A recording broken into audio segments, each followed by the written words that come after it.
आप में से बहुत सारे लोग सुबह उठकर कॉफी जरूर पीते होंगे। नो हेट टू चाय लवर्स, लेकिन दुनिया भर में अरबों कप कॉफी सुबह सुबह पी जाती है। लेकिन क्या आपने कभी सोचा है कि ये जो ब्लैक कॉफी है, जिसको लेकर हर दिन आप रील देखते हो कि ये लीवर के लिए अच्छी है, ब्रेन के लिए अच्छी है और पता नहीं क्या क्या इसके बेनिफिट दिखाए जाते हैं, असल में इस कॉफी का इंडिया से क्या रिलेशन है? अगर आपको लगता है कि कॉफी को लाने का काम भारत में अंग्रेजों ने किया था, तो दोस्त पूरी तरह से गलत हुआ। कॉफी का भारत में आना अपने आप में एक लेजिट चोरी थी। जी हाँ, अगर ये चोरी नहीं हुई होती तो आज साउथ इंडिया में ये कॉफी नहीं उग रही होती। और ये चोरी भी किसी राजा या किसी चोर ने नहीं की, बल्कि एक सूफी संत ने की थी। आज मैं आपको ले चलूंगा कॉफी की उस हिस्ट्री की ओर जहां पर जिसके बारे में लोगों को कम पता है। आखिर ऐसा क्या हुआ कि एक सूफी संत को कॉफी चुरानी पड़ी? आपको पता चलेगा कि एक इंसिडेंट ने कॉफी को पूरी तरह से इंडिया से कैसे खत्म कर दिया, लेकिन फिर कैसे इंडिया ने फाइट बैक किया और दुनिया के सबसे बड़े कॉफी प्रोड्यूसर्स में से एक बन गया। ये सब पता चलेगा इस वीडियो में, तो एंड तक बने रहिएगा, क्योंकि अपना इतिहास नहीं जानोगे तो खुद को कैसे पहचानोगे। दोस्तों, यूपीएससी आज भी इंडिया के सबसे टफ एग्जाम्स में से एक है। हर साल 10 लाख लोग इस एग्जाम के लिए अपीयर होते हैं या फॉर्म भरते हैं। अब यूपीएससी के लिए पढ़ते तो सब हैं, पर प्रीलिम्स वही निकालते हैं जो सही टाइम पर खुद को टेस्ट करते हैं। और सेल्फ टेस्टिंग का वो फॉर्मूला हमने एक्सपर्ट्स के साथ मिलकर महीनों की मेहनत के बाद तैयार किया है, वो भी सिर्फ आपके लिए। हिस्ट्री कनेक्ट की यूपीएससी टेस्ट सीरीज को हमने इसी पर्पस से डिजाइन किया है कि आपका प्रोकास्टिनेशन खत्म हो जाए, टाल मटोल वाली बातें ना रह जाएं। एक प्रॉपर टाइम बाउंड शेड्यूल के साथ आपको 15 टेस्ट मिलेंगे जो पूरे सिलेबस को कॉम्प्रिहेंसिव तरीके से कवर करेंगे। इसमें सिर्फ आंसर नहीं होंगे, बल्कि इन डेप्थ एक्सप्लेनेशन मिलेगी आपको, जो आपको यूपीएससी माइंडसेट में ट्रेन करेगी। आपको पता है कि मैं अपने कंटेंट की क्वालिटी से कभी भी समझौता नहीं करता हूं, और वही सीरियसनेस आपको इन टेस्ट पेपर्स में भी दिखेगी। अगर आप इस साल के प्रीलिम्स को लेकर सीरियस हैं और एग्जाम देना चाहते हैं, तो इस टेस्ट सीरीज को मिस करना एक बड़ी गलती हो सकती है। लिंक आपको डिस्क्रिप्शन और पिन्ड कमेंट्स में मिल जाएगा, वहां जाकर टेस्ट सीरीज को ज्वाइन कीजिए और अभी तुरंत चेकआउट कीजिए। तो कहानी में आगे बढ़ते हैं। कॉफी शब्द अरबी भाषा से निकला है। अरबी में कॉफी को कहवा कहते हैं। कॉफी की स्टोरी शॉर्ट में बताऊं तो बहुत इंटरेस्टिंग है। इसका पौधा मिला था इथियोपिया में। कहा जाता है कि इथियोपिया में काल्डी नाम का एक गड़रिया था। एक दिन उसकी बकरी पागल हो गई। वो जब देखो तब झूमे जाए, कंट्रोल में नहीं आ रही थी। जब काल्डी को समझ नहीं आया कि क्या हुआ है, तो उसने पीछे जाकर देखा। तब उसको ये पौधा मिला जो बकरी खा गई थी। हालांकि पौधा भले ही इथियोपिया में मिला, लेकिन इससे कॉफी बनानी सिखाई यमन ने।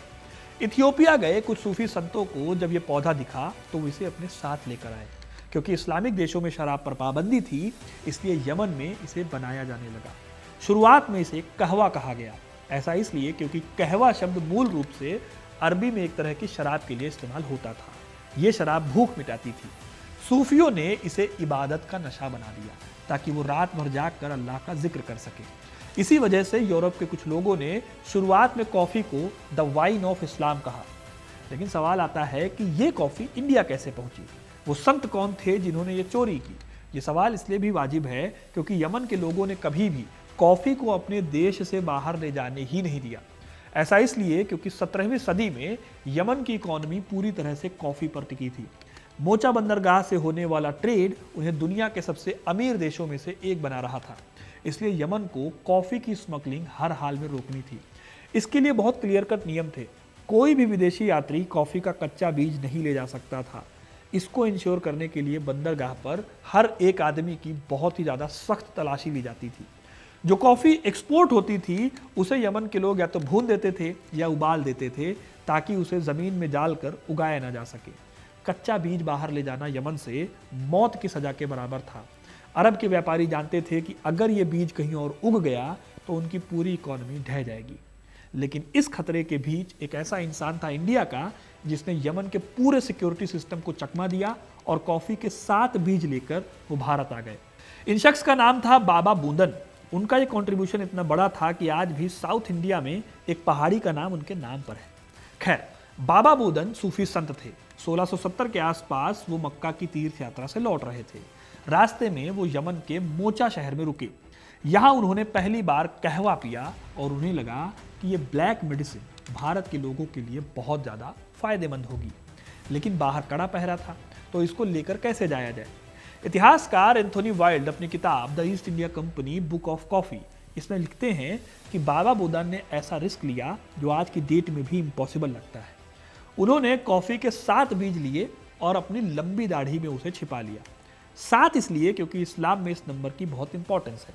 शायद इसी रूहानी ताकत के भरोसे उन्होंने यमन के उन कड़े पहरेदारों की आंखों में धूल झोंकी। ये वो चोरी थी जिसने इंडिया के साउथ में रेवोल्यूशन ला दिया। इस एक चोरी की बदौलत भारत की ज्योग्राफी भी चेंज होने वाली थी। अगर बाबा बोंदन वो बीज नहीं लाते तो शायद भारत में कॉफी अंग्रेजों के आने से पहले तक नहीं आती। यानी भारत में कॉफी की शुरुआत कोलोनियलिज्म से नहीं बल्कि सूफिज्म से हुई थी। जब बाबा बूंदन भारत लौटे और चिकमगलूर की उन ऊंची पहाड़ियों पर पहुंचे जिन्हें आज हम बाबा बूंदन गिरी के नाम से जानते हैं, तो उन्होंने उन 7 बीजों को मिट्टी में गाड़ दिया। समुद्र तल से 1829 मीटर की ऊंचाई पर ये बीज जल्दी ही कॉफी का पौधा बन गए। ये कोई नॉर्मल इंसिडेंट नहीं था, ये दुनिया की पहली ऐसी घटना थी जब कॉफी अरब के बाहर बहुत ही सक्सेसफुली उगाई गई। अरबों का सदियों पुराना मोनोपोली उस दिन एक सूफी संत की दाढ़ी में छिपकर भारत पहुंच गया। इस तरह इंडिया में एंट्री हुई कॉफी की। लेकिन कहानी यहां खत्म नहीं होती। क्या आप जानते हैं कि बाबा बूंदन से भी पहले भारत में कॉफी के सबूत मिलते हैं? इतिहासकार Sandeep Kumar revisiting coffee consumption in early India में एक शॉकिंग फैक्ट बताते हैं। वो बताते हैं कि 16वीं सदी के मुगल रिकॉर्ड्स में कॉफी हाउसेस का जिक्र मिलता है। शाहजहानाबाद यानी आज की पुरानी दिल्ली की गलियों में लोग शाम को इकट्ठा होकर कॉफी पीते थे और पॉलिटिक्स पर डिस्कशन करते थे। उस दौर के मशहूर यात्री एडवर्ड टेरी ने 1616 में लिखा था कि यह काला ड्रिंक डाइजेशन में मदद करता है और खून को साफ रखता है। यानी कॉफी भारत में पहले एक एलीट ड्रिंक के तौर पर आई थी और बाबा बूंदन ने उसे फिर एक फसल बना दिया। जाहिर है कि कॉफी का इस्तेमाल भले ही बाबा बूंदन से पहले हो रहा था, लेकिन बाबा बूंदन ने इंडिया में इसको उगाना सिखाया। इससे पहले कॉफी इंपोर्ट होती थी। खैर, 17वीं सदी के आखिर में डच ईस्ट इंडिया कंपनी की नजर भारत के मालाबार कोस्ट पे पड़ी। ये लोग ट्रेडर्स थे। उन्होंने देखा कि इंडिया की मिट्टी में कॉफी को उगाया जा सकता है और वहां पर लोग कॉफी को उगा भी रहे हैं। समरसेट प्लेन की अपनी किताब सदर्न इंडिया से पता चलता है कि डच लोगों ने ही भारत से कॉफी का पहला कमर्शियल एक्सपोर्ट शुरू किया। उन्होंने लोकल किसानों को उकसाया कि वो अपने बागों में काली मिर्च और इलायची के साथ साथ कॉफी को भी उगाएं। यहीं से कॉफी का वो सफर शुरू हुआ जिसने उसे एक गार्डन क्रॉप से हटाकर एक ग्लोबल कमोडिटी बना दिया। जैसे जैसे 18वीं सदी बीती और British east India company India पर कंट्रोल जमाने लगी, वैसे वैसे कॉफी का भी टाइम बदलता रहा। ब्रिटिशर्स के लिए कॉफी सिर्फ एक ड्रिंक नहीं थी, बल्कि एम्पायर के एक्सपेंशन का एक जरिया था। 1820 के दशक में J.H. जॉली नाम के एक अंग्रेज ने मद्रास प्रेसिडेंसी से जमीन की मांग की ताकि वो बड़े पैमाने पर कॉफी के बागान लगाए। फिर यहीं से साउथ इंडिया के वेस्टर्न घाट का डिस्ट्रक्शन हुआ और रिफॉर्मेशन शुरू हुआ। वायनाड, नीलगिरी और शेवराय की पहाड़ियों को साफ किया गया। वहां मीलों तक कॉफी के पौधे लगा दिए गए। यमन, जहां से कॉफी आई थी, वो सीन से लगभग गायब हो रही थी। खैर, फिर आता है वो साल जिसने भारत के कॉफी इतिहास को हमेशा के लिए 2 हिस्सों में बांट दिया। ये साल था 1870। इस साल एक मिस्टीरियस बीमारी फैली।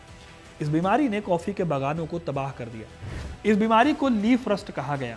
यह फंगस इतना खतरनाक था कि देखते ही देखते हजारों एकड़ के बागान राख होने लगे। इतिहासकार जॉन एम टैलबॉट अपनी किताब ग्राउंड्स फॉर एग्रीमेंट में लिखते हैं कि इस रस्ट ने कॉलोनियल ताकतों की कमर तोड़ दी। श्रीलंका ने तो इस हिसाब से अपनी कॉफी ही छोड़ दी और चाय की तरफ मुड़ गया, लेकिन भारत ने हार नहीं मानी। हालांकि यहीं से भारत में चाय प्रोडक्शन की शुरुआत भी मानी जाती है। अगर आप कहें तो उस पर भी एक वीडियो हम अलग से ले आएंगे, कमेंट में बताइएगा। खैर, 1870 के इस अटैक से कहानी में एक नया ट्विस्ट आता है। अराबिका की जगह रोबस्टा कॉफी आती है। बाबा बूंदन जो कॉफी लाए थे वो अराबिका थी। ये काफी नॉर्मल कॉफी थी जिसे बहुत ज्यादा केयर की जरूरत पड़ती थी, लेकिन रोबस्टा ऐसी कॉफी नहीं थी।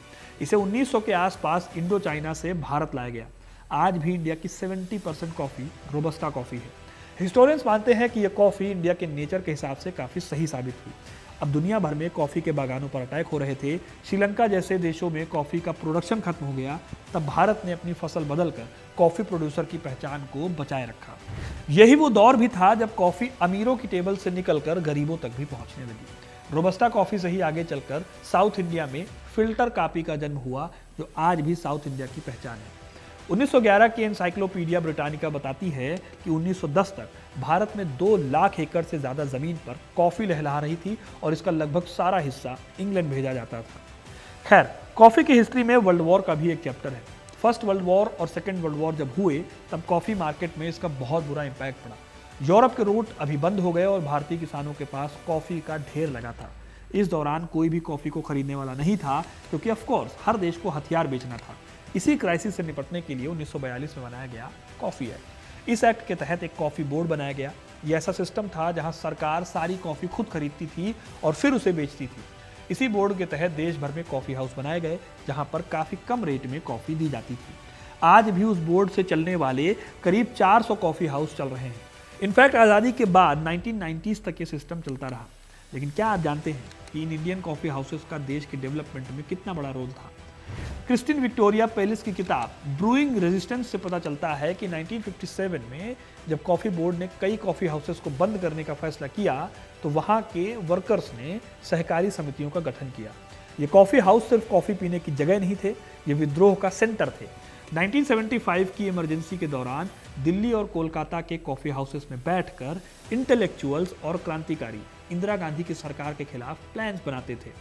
पेलिस लिखती हैं कि कॉफ़ी हाउस भारत के उस पब्लिक स्फेयर का हिस्सा थे जहां डेमोक्रेसी को हर रोज एक नई लाइफ मिलती थी। आज के मॉडर्न कैफे के शोर में हम अक्सर उस गंभीर विमर्श को भूल जाते हैं जो कभी इन लकड़ी की मेजों पर होता था। 1990 के दशक में जब न्यू इकोनॉमिक पॉलिसी आई तो भारत में कॉफ़ी का फ्यूचर और बदला। लिबरलाइजेशन ने कॉफ़ी बोर्ड की मोनोपोली को खत्म कर दिया। अब किसान अपनी कॉफ़ी सीधे दुनिया को बेच सकते थे। जो प्रोडक्शन 1971 में सिर्फ 68,000 टन था, वो 2010 तक 3 लाख टन पार कर गया। लेकिन फिर इस तरक्की के साथ एक नई चुनौती भी सामने आई, आधुनिक गुलामी और बिचौलिए। चट्टोपाध्याय के 2007 का एक विश्लेषण या स्टडी बताती है कि एक्सपोर्ट बढ़ रहा था, लेकिन छोटे किसानों तक उसका मुनाफा नहीं पहुंच रहा था। आज इंडिया में 98% कॉफ़ी प्रोड्यूसर छोटे किसान हैं, जिनके पास 2 हेक्टेयर से भी कम जमीन है। उनकी जिंदगी हर साल मॉनसून और इंटरनेशनल प्राइसेस के बीच झूलती रहती है। इन सब के अलावा कॉफ़ी का एक और अनसुना पहलू है, वो है इसका सोशल इम्पैक्ट। आंध्र प्रदेश की अराकू घाटी की कहानी इसका सबसे क्लासिक एग्जाम्पल है। ये एरिया कभी अपनी गरीबी और पोडू या झूम खेती की वजह से जाना जाता था। इससे जंगल बर्बाद हो रहे थे। लेकिन 1976 के बाद यहाँ कॉफ़ी जब लाई गई तो आदिवासी समुदायों की जिंदगी बदल गई। जर्नल ऑफ फार्माकोग्नोसी के 2019 के एक स्टडी के हिसाब से अराकू के किसानों की इनकम कॉफ़ी की वजह से 3 गुना बढ़ी। आज अराकू की कॉफ़ी पेरिस के बाजारों में बिकती है और इसे दुनिया की सबसे बेहतरीन ऑर्गेनिक कॉफ़ी में जाना जाता है।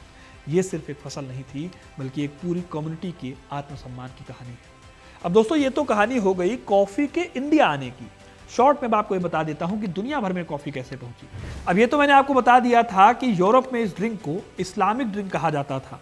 यही वजह थी कि इस ड्रिंक को कैथोलिक चर्च ने बैन कर रखा था। लेकिन फिर एक पोप ने इस ड्रिंक को पॉपुलर कर दिया। इटली के पोप क्लेमेंट द 8 को एक बार किसी ने कॉफ़ी पिलाई।